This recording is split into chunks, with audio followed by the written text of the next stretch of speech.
So we're about to go take a look at a used 4.5-inch Dobsonian that I saw on Facebook. They're only asking for $150. It seems to be in pretty good shape. There's a couple of things wrong with it. We'll be able to diagnose what's really wrong with it once we get it back to the shop. This is the smallest in their classic SkyQuest line. I've restored almost all of them. I've done a 6-inch, 8-inch, a couple of 10 inches, 12-inch, and even the 14-inch, their giant go-to that they have. I haven't done the 16-inch because the Astronomy garage does not have that kind of money.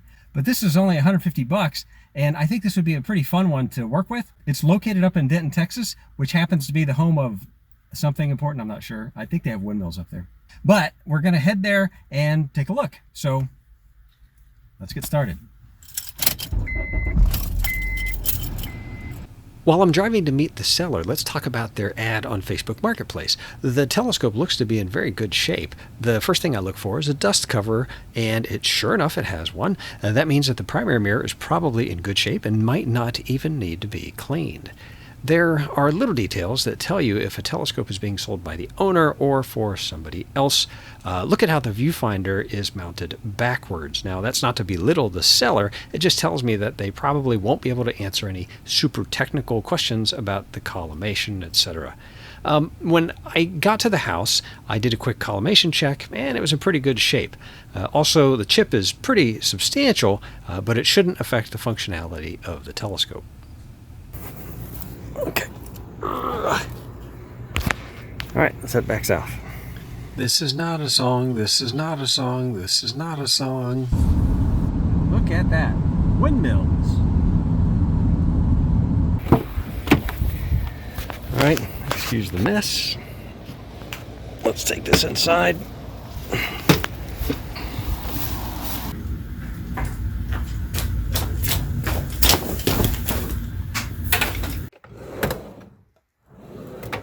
Okay, so here it is.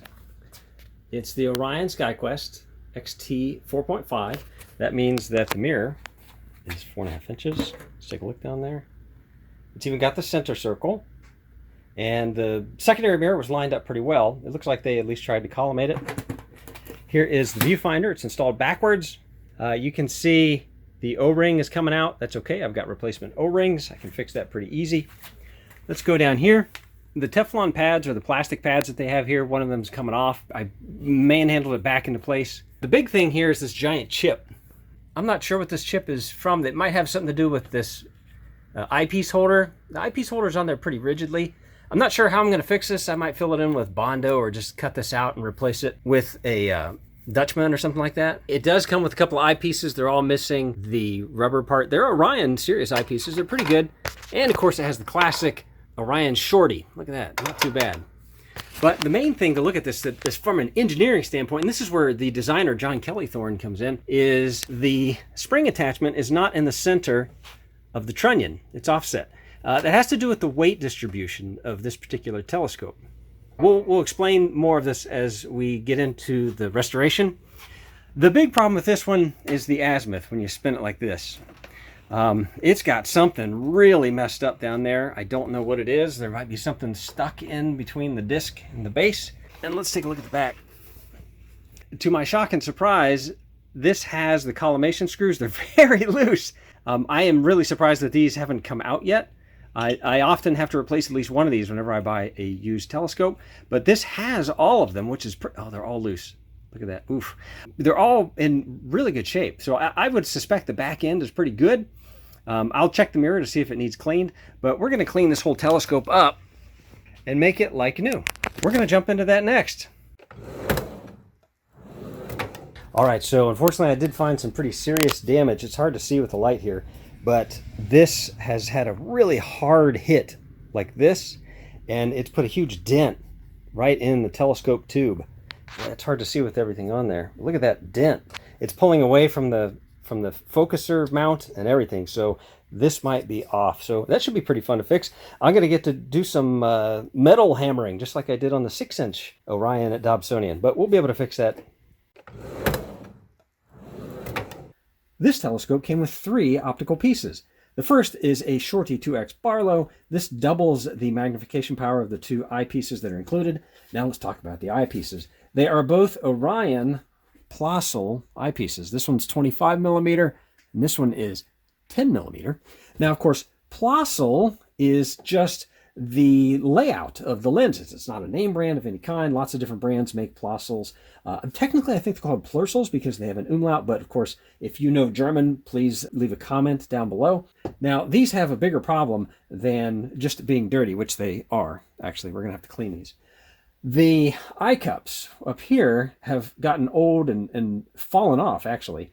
So we have to replace these. The eye cups, of course, when you look through them, they will basically keep outside light from getting to your eyeball, and it also helps keep your eyeball from touching the lenses. So if you buy any kind of used telescopes, you're most likely going to have to replace these because for some reason it's very common for these to fall off. So you just pry the old one out, and in our case, I was able to buy 2 of these, 2 replacements for $7 each, so $14.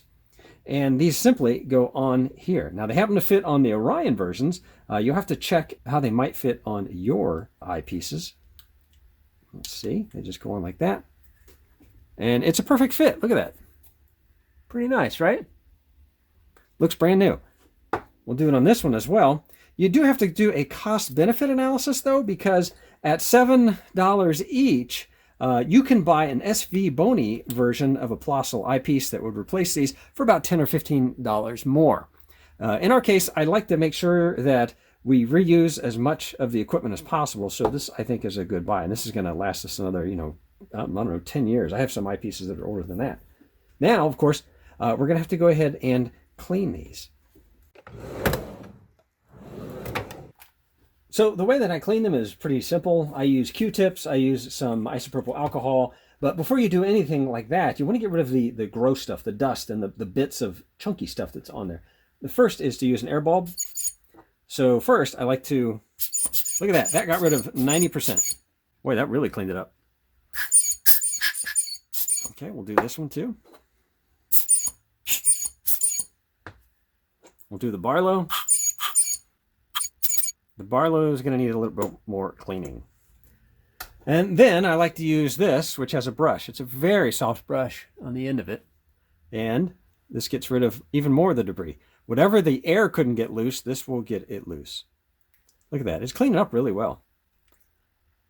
Now, one thing, I am going to unscrew this part, just so I can get closer to the lens. I'll do the same with this one.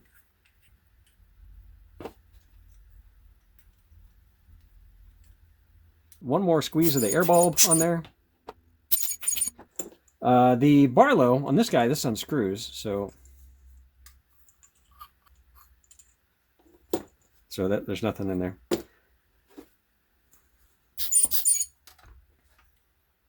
Okay, so now I am going to use some Q-tips and some isopropyl alcohol. There are various schools for how to do this. This is how I do this with, these are older eyepieces, and it seems to work pretty well. And I just put it on here, and I basically, most of the gunk is on the outside. There's different techniques. Should you swirl? Should you go back and forth? Leave your comments down below on whichever method you think works best. And then I like to air dry it, make it evaporate really fast. The inside of the lens is actually quite clean. I'll do the same here.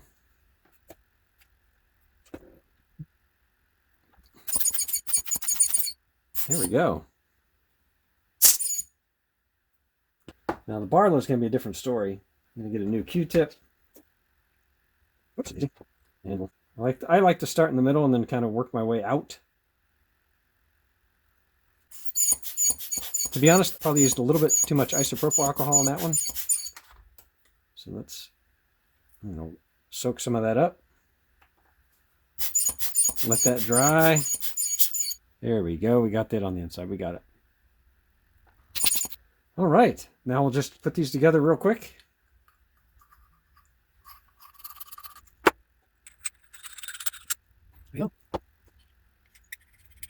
And there we go. The optics are good as new. One thing I forgot to mention is when you're cleaning your eyepieces, I highly recommend using the 91% isopropyl alcohol. It leaves much less residue. Now, let's talk about this Viewfinder. There's something interesting here. We have the broken O-ring up here at the front where there's supposed to be an O-ring, but the previous owner also had an O-ring back here. And this has been, if you can see that, this has been removed and put in cross-threading it. So I'm not sure how much damage is there. So we're gonna have to carefully remove this and put it in. This, of course, falls into the nice class of viewfinder. We have these two screws. This one controls left and right adjustment, and this one controls up and down adjustment. This one is not actually a screw. This is a spring, and the spring is always pushing on the eyepiece. And that just allows you to adjust it side to side and up and down while having some play. It works really, really well. This is actually a pretty good viewfinder. I prefer the red dots, but this is what it came with, so this is what we're going to use. Okay, so first things first, we're going to remove the viewfinder from the holder. Now, I have to remove this broken O-ring. And there's an O-ring back here. Let's see if I can get this one off. Oh my gosh, that's like, I don't know what that is. That's like that looks like the missing eye cup from the other eyepieces. So we found it, okay. So the way that you get these out of here is you pull on the spring as hard as you can, and it should just come out the front like that. So just, there you go. Okay, so there's some dust. That's all cleaned up. I'm gonna unscrew this as carefully as I can. It's obviously cross-threaded. So, okay, it's coming out. Oh, I hate to see that. Okay, hang on. Okay. The good news is the crosshairs, I don't know if you can see them, there's crosshairs in there, and they're in pretty good shape.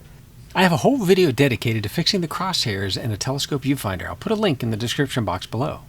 I'm not going to blow air in there because I'm afraid I'll break those crosshairs. So I'm just going to clean the threads up a little bit. This is definitely gunky, so let's go through the process of cleaning that. And that got rid of about, 90% of the dust. It looks like, yeah, that's fine. So we'll get our Q-tip. We'll get some of this 91%.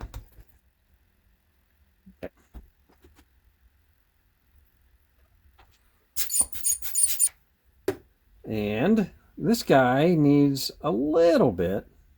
Oh, that's odd. There's glass back here. I wonder if this might be the kind that... Oh, it is. Okay, so this is actually kind of nice. This has a corrected image. Whenever you look through a viewfinder, or a telescope for that matter, the image is often flipped side to side or rotated 180 degrees. It depends on what type of telescope you have. This viewfinder actually has a segment in it that corrects the image. So technically this could be used almost as a spotting scope, because when you look through this, the ground will still appear down and the horizon will still appear up. So that's pretty neat. There is a little bit of gunk on there, so I am going to clean that up just a little bit. I'm just going to get a little rubbing alcohol on it for that. I don't want to mess this up, so.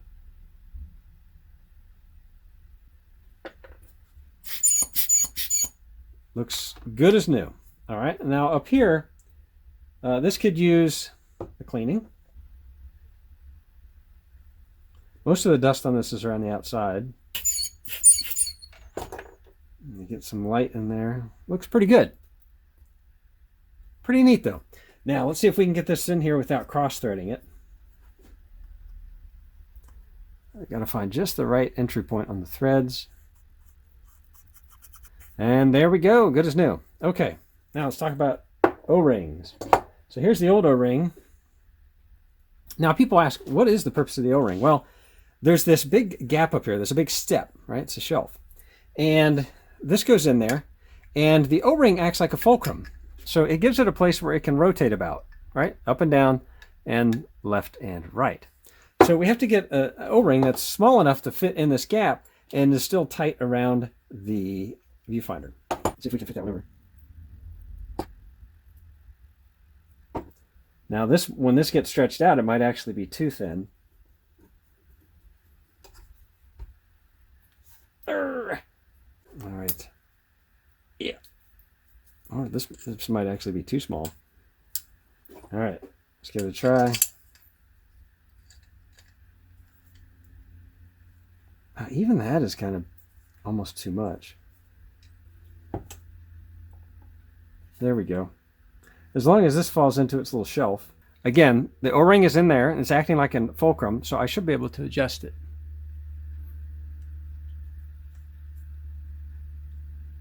Like that. Now it's centered. So that's looking pretty good. I would say this part is done as well. So we'll put that up there with the optics and call it done. All right, so in order to fix this dent, I'm gonna disassemble everything because I don't want the mirrors being damaged, and it'll give me a chance to examine the mirrors and clean them if they need it. So first off, let's take the back end out. The entire mirror cell contains this outside framework, an inside framework, the mirror, and these collimation screws. The entire assembly is attached to the telescope tube with just 3 screws. There's a lot of dirt. Oh, yeah, this needs cleaned. I'll show this to you. Look at that. This definitely came from a house with a cat. There's a lot of dirt. Yeah, this is quite dirty. I'm going to remove the spider just by removing these 4 bolts.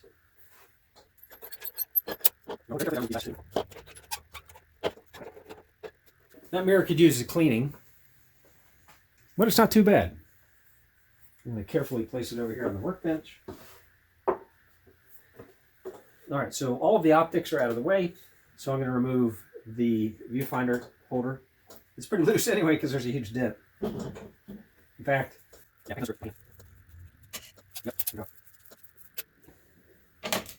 last is the focuser. Yeah, that dent goes under the focuser. The focuser is held on with just 3 sets of a matching machine, screw, and a nut. All right.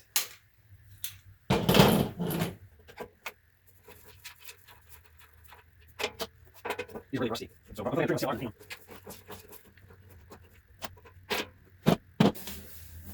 Now, this isn't as bad a dent as in the video where I fixed the 6-inch Dobsonian, where I had to put a basketball in and inflate it, and that pushed out the dent. This is actually a relatively small dent. I think I can do this with just a car body repair kit. One of the things I like to do is I like to cover it with painter's tape, which sort of protects the paint.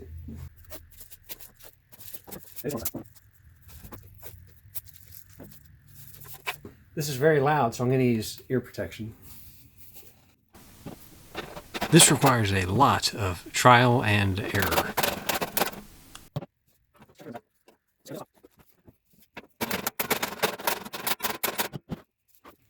I'd say that's pretty good. Unlike all the other Orion Dobsonians, when I first got this, the springs were already connected and there was no rope. Usually there's a piece of rope at the bottom of this that helps you pull it off so you can transport it. Now this thing's so light you can carry it around by the handle, but if you wanted to remove the spring from there, well, then you might want to have that little rope. So I have gotten some paracord and I'm going to make little loops. Now I learned a very painful lesson. I did it on this side. Now I've disconnected it on this side. Now if you disconnect it on both sides and you let go, oh, it falls like that. So now I don't have the heavy mirror in the back, and of course this is an odd layout. If you notice that the spring is not connected to the middle of the trunnion, in fact it pulls at the back, and that is by design, as John Kellythorne told us in his interview. I'll put a link to that down in the description box. Basically they worked out all the necessary angles so that the right amount of pull in the springs was just what you needed to perfectly balance this when you have the heavy mirror in the back and you've got an eyepiece up front. Just know that if you disconnect these springs, it may be a little bit nose heavy. So don't smash your telescope. But feel free to smash the like button, okay? And push subscribe. Okay, so I'm going to put the paracord on.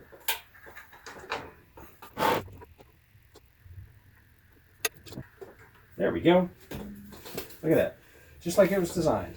A lot of the bolts are rusty, so I'm going to soak them in CLR overnight. We're going to speed up the process of derusting these bolts by putting the container in an ultrasonic cleaner. So these were the 2 rusty bolts that were holding the handle onto the tube.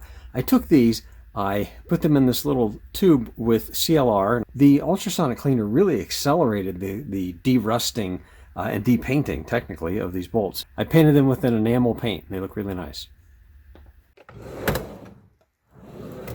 When Orion was still in business, they made a couple of different Dobsonians that both had 4.5-inch primary mirrors. The first one is the classic SkyQuest Dobsonian, this big guy.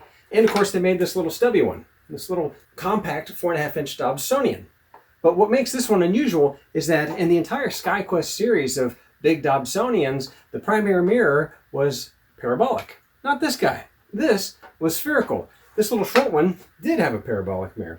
But the logic behind putting a spherical mirror on this is that the focal ratio was pretty long. You can see it's a focal ratio of actually 8 on this. And 8 is the magic number. If you have a reflector telescope that has a focal ratio of 8 or larger, then you can get away with having a spherical mirror because it's going to start to perform very similarly to a parabolic mirror. Now, let's go ahead and clean the mirror on this guy. Let's go ahead and do a quick wash on this. This is one of the smallest mirrors that I've ever cleaned. And see if we can get the dust off. If you're enjoying this video, please push the like and subscribe buttons. That means the world to little channels like this. Oh yeah, there we go. That's, I don't know, that was, I'm guessing cat hair or little dog hair. Now very carefully remove the screws from the hold down clips and set them to the side.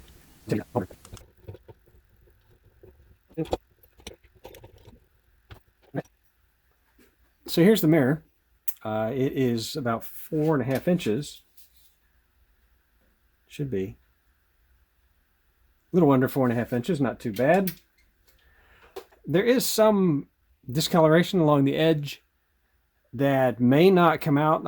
I'm curious if that'll clean up, but I think most of this will come off. This mirror, it's looking a little bit weird. We're gonna do the traditional cleaning in warm water. I'll get all the materials here, but let's take a look at this mirror cell. This is a piece of cardboard that's there just as a spacer, and that's fine, right? That's fine. That's just to keep stray light, I guess, from coming in the back. Let's get started on cleaning the telescope mirror. We have all of the ingredients to clean it. We have a tub of lukewarm water. We have some Dawn dishwashing detergent. We have some isopropyl alcohol, just a little bit of that. We have cotton balls. I also have some distilled water that we're going to use to rinse all of this off when we're done. Step one, of course, is to remove anything that might scratch the mirror, such as jewelry or even a refurbished Timex MacGyver watch, as was demonstrated in my previous video. Okay, step one is to add a little bit of Dawn dish detergent soap. Not too much. Get it all sudsy. Now we'll add a little bit of isopropyl alcohol. This will help it evaporate when we're all done. Right there. Get that all thoroughly mixed. We're going to set this mirror in the water. Hopefully the center marker doesn't come off. If it does, we should be able to fix it. I'm going to let it sit there for a couple of minutes. Okay, now we take a cotton ball and we just do lines this way, we do lines this way, and repeat. I have an entire video dedicated to cleaning mirrors, and I'll put a link to that in the description box. However, the gist of how to do it is to gently drag a cotton ball in straight lines over your mirror and then discard the cotton balls. You only want to use them once, really. Just think of how cheap the cotton balls are. Be sure not to squeeze it into the water because that just puts dirt and debris back into the water. Once you get to the other side of the mirror, you rotate the mirror 90 degrees and you repeat the process. Okay, let's pull it out and pour distilled water on it.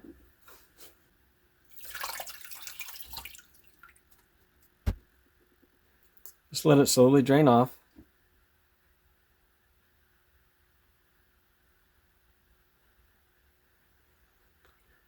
Boy, this is a lot different than cleaning one of those giant mirrors. Now I'm going to use the technique of taking just corners of this little lint-free cloth and dabbing up the spots.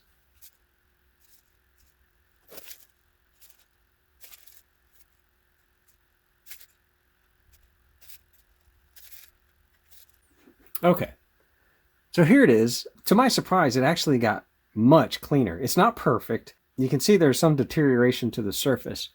It's hard to tell. You got to get the light just right. I'll take a picture and show it. But, you know, this is 10 times better than it was. We've got everything we need, so let's go ahead and reassemble the telescope tube. Putting the mirror back in is just the reverse of removing it. I demonstrate the entire process in my standalone video on mirror cleaning. Now, in this case, I did use thread lock on the bolts because the bolts were just too loose. But the key is to use a business card as a temporary spacer between the hold down brackets and the mirror. And once you have the bolts tightened to your liking, you remove the card to leave a tiny gap. First, let's put the handle on. This has been thoroughly cleaned. These have been thoroughly painted. They look brand new.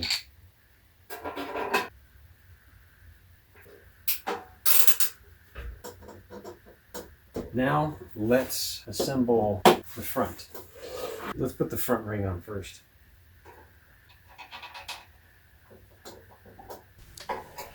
Now let's install the focuser. It goes in with just 3 machine screws and a nut on each one.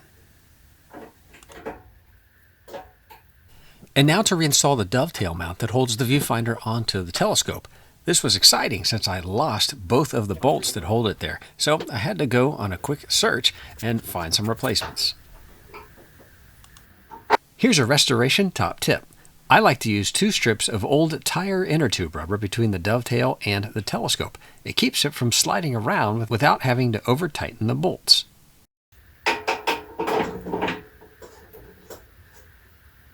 Now we're going to put the spider in.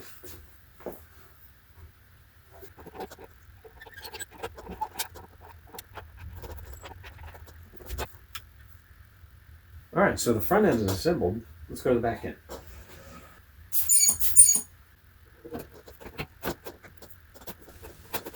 The entire mirror cell is held in with just 3 machine screws. So the telescope tube is done. Unfortunately, the base needs a lot of work. Let's take the tube off and attack the base. Unfortunately, the restoration project has been rudely interrupted by an inconvenient ice storm outside. It's brought the temperatures down to around 14, 15 degrees. Overnight it hit 11 degrees, so it's getting pretty cold here. I have a space heater that is bringing the temperature up in here to a comfortable level. Unfortunately, it uses the same outlet as the studio light, so I'm going to let that run for a while until it gets a little more comfortable in here, and then I'll plug in the 2 studio lights. That'll allow us to do the last 2 parts of the restoration here. Then we'll take it out for a test, and we'll see if I can sell it and perhaps not lose my shirt on this one. So stay tuned. We're down to the last 2 parts of this restoration. They both have to do with the base. We'll remove the telescope tube and put it somewhere safe. But the one I'm going to save for last is fixing this big chip here. There's a couple of easy ways to do it. There's a couple of fun, clever ways to do this, so I'll save that for last. But probably the most important one as far as performance goes is the fact that the base plate and the circular plate right here they're getting locked up. So I can spin it a little bit like that, but when I spin it this way, they both lock together. That's no good. Something is happening. We're going to take the base apart right now and see what's going on. I'm so used to working with the big 8-inch Dobsonians, it's weird to see just like a little base like this. It's almost adorable. So we're going to put a wrench on the bottom and then put this on top. Just go that way. And here's a trick that some people use. You just spin it like that. Put it up. There's a washer. There's no thrust washer or anything like that. There is a plastic sleeve. Fits in there. All right, so upon examination, I don't see anything there's some dirt. Here's the Teflon pads. They look like real Teflon. Oh, okay. Hang on a second. So here's a close-up. This one's just dirt. I don't see any real water damage or anything. But this one does seem to have some type of water damage. It's subtle. Yeah, that looks like that might be it. So you can see it. So there's some water damage around this bolt hole and a couple places around here. So when the Teflon tries to slide on this, it hits this high spot. I could try to shave this off with the razor, but that's going to leave a problem. I could use a record album on here. You know, it wouldn't be much larger than that. I think there's a simpler trick, actually. Since this surface seems to be really nice and flat, yeah, there's no water damage on this part. I think I'll transfer the Teflon pads over here. I'll find 3 spots that don't have water damage, and then hopefully it'll slide on this perfectly fine. So let me just clean this up and get a better look.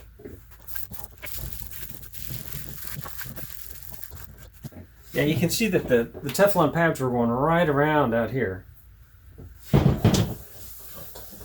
I gotta pry these out.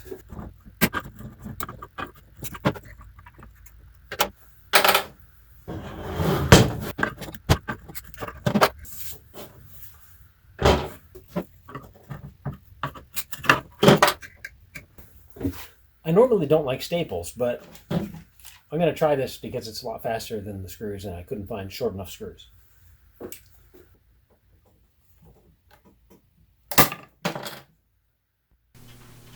Wow, that was terrible.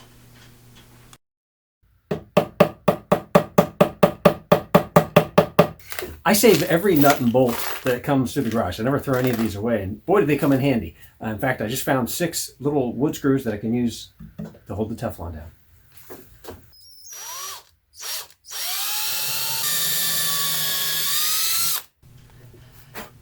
The next step is to use a much larger drill bit just to drill the chamfer so that these flathead screws will hold down the Teflon pad without, going all the way through. Now I'm going to chamfer it. I got to be very careful. The mistake I made was going too fast and all the way through. Oh. I got to be careful not to do that. I just drilled all the way through it. So let's rotate and try again. The secret, of course, is to go much slower. So I start with the drill bit that creates the chamfer, and then I have to widen it out using a very wide masonry bit. You can see that right here. And then when I'm done with that, I actually drilled a tiny little hole into the wood base for the wood screw to screw into. All right, those are below the surface. I'll just repeat this 2 more times. All right, so here we go. We've got the 3 Teflon pads. They're screwed on with wood screws. The heads are submerged, so the metal heads won't be rubbing on this surface. So let's go ahead and put the plastic spacer on. Put this on, and it should turn like...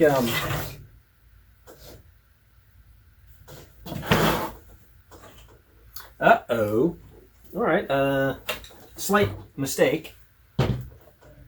I put the Teflon pads a little too far out. I forgot. This is not... Oh boy, they could have had this quite a ½ inch. It would have been perfect. I got to move these in at least a ½ inch. Let me do that. All right, be right back. Okay, attempt number 2. I've moved them all in about a ½ inch.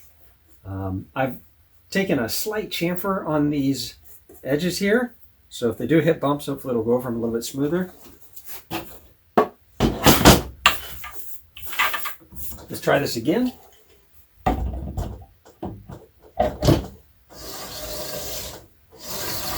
There we go.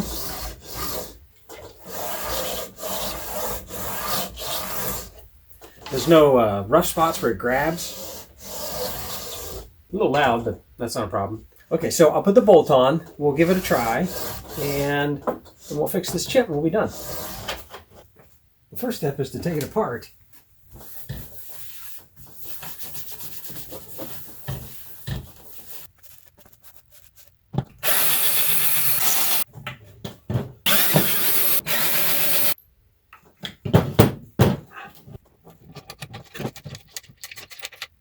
Now, what do we do about this? Okay, so there's 3 main options here. The first is to basically lay it flat and fill it with epoxy, but I don't know if I have that much epoxy, and it's too dangerous to go on the roads right now. So that's an option, but it would have to wait. The second option I thought would be really funny. Either make this look like a bite mark or maybe a dinosaur clawing through it, but unfortunately that would still leave jagged edges, so I don't really want to do that. Or I could just cut a section out and replace it with a piece of wood, just paint it black. I think that's the best solution. Plus, I'm going to modify it just a little bit to make it a little bit more utilitarian.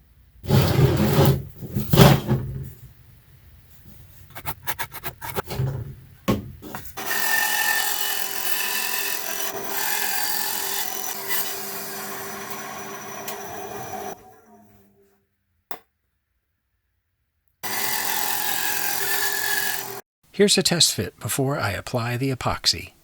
All right, so I glued the piece on using epoxy, but unfortunately it was so cold that the epoxy would not come out of the little containers, so I had to soak that in hot water to get it out so I could mix it.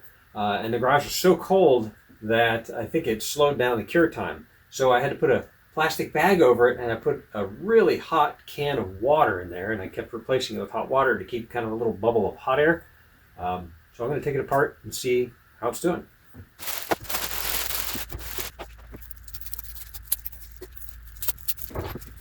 All right, there we go. Now I'm going to sand it a little bit, and then I'll try to paint it. So I have to take the spray paint in this inside so it can warm up, because it's really cold outside, but I'll run outside, paint it, and then bring it back in so it can dry. But that's going to hold really well. And here it is, a fully restored Orion SkyQuest Dobsonian 4.5-inch telescope. And that means it's complete with the 2 colossal eyepieces, the 2X Shorty Barlow, a fully cleaned set of optics, primary and secondary. It has the rotation knob right here. It has a nice dust cover that keeps bad stuff out of here.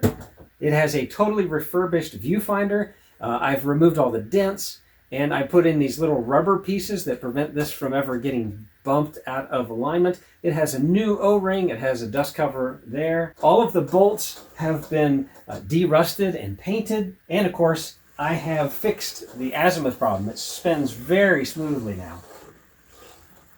Now you may be wondering, what did I do with the broken piece? Well, let me show you this. I'll show you close up. So here we are. This is pretty much the worst paint job I've ever done, but it was just below freezing outside, so I had to heat the paint and the piece up inside the house, run outside, paint it, and come back. Hopefully you can forgive me on that. But I drilled a hole there. This little piece right here that sticks out is actually a holder for the collimation Allen wrench that you need to collimate the secondary. I've since installed a rare earth magnet, which makes sure that the Allen wrench never falls out. And it's in a location so that it won't snag on anything. And so the person who owns this will always be able to quickly collimate this. So it's already been collimated, and I took it outside. It's very cold outside, so unfortunately I didn't set up my tripod, but this is what the moon looks like. Here's what you see with the 25mm eyepiece at 36 power, and here's what the 10mm eyepiece gets you at 90 power.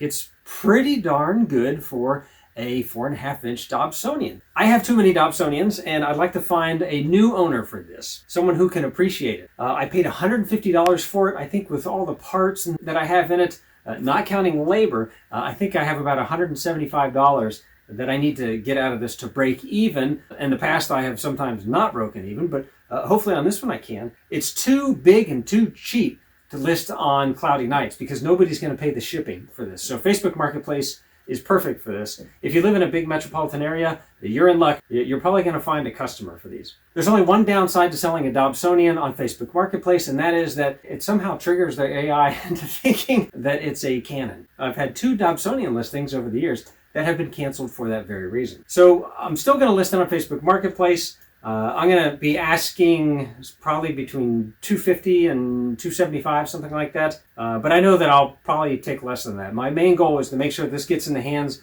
of somebody that will have a lot of fun with this telescope. So I'll come right back after it's sold and let you know how it went. In 1, 2, 3. 2,246,000 seconds have passed by since I started that 1, 2, 3 countdown. That's right, nearly a full month has gone by and I still have this telescope. For the first time in the history of this channel, I have had no luck in finding a buyer. And you know what? It's my fault. Let me show you what I've done.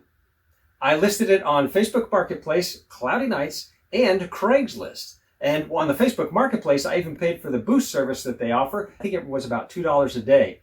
Now on all 3 sites, I started it out at $250, but when none of those panned out, I started to reduce the price. A couple of offers did roll in, but unfortunately, those didn't really work out due to distance or the inability to make our schedules mesh. However, several offers for just $100 came in, and ironically, that's what opened my eyes to what might be wrong. The problem has to do with the day that I bought this telescope. Simply put, I paid too much. Right now, the telescope marketplace is somewhat slow, possibly due to being just after Christmas. Also, this particular telescope, despite being fantastic on Jupiter and the Moon and the Orion Nebula, well, it just is not as desirable as an 8-inch Dobsonian. What I've figured out is that this telescope falls into a strange no man's land of the telescope market. The people who want a starter telescope, well, they don't want to spend $150 on it. That's simply too much. And the folks that want to move up from their starter telescope, well, they want to go right past something like this and go into an 8-inch Dobsonian, which, by the way, I have 2 of them off camera that are broken and need restoration. They say that profit is made when you buy something. That simply means you need to pay as little as possible if you're planning to flip something to make money on it. Now, for the condition that this telescope was in, as I found out, I paid too much. To put that into perspective, I paid the same price for this telescope as I did for the 2 Dobsonians that I will be restoring in future videos. And those will likely go for a lot higher price, at least historically they have. So please let my experience be a guiding light for what you should avoid if you try to buy, restore, and flip telescopes. Lesson number 1, don't buy a broken Orion XT45 for more than $75. Lesson number 2, don't pet the belly of a cat that does this. Yeah, don't do that. I'm going to continue to hold on to this telescope until the right buyer comes along.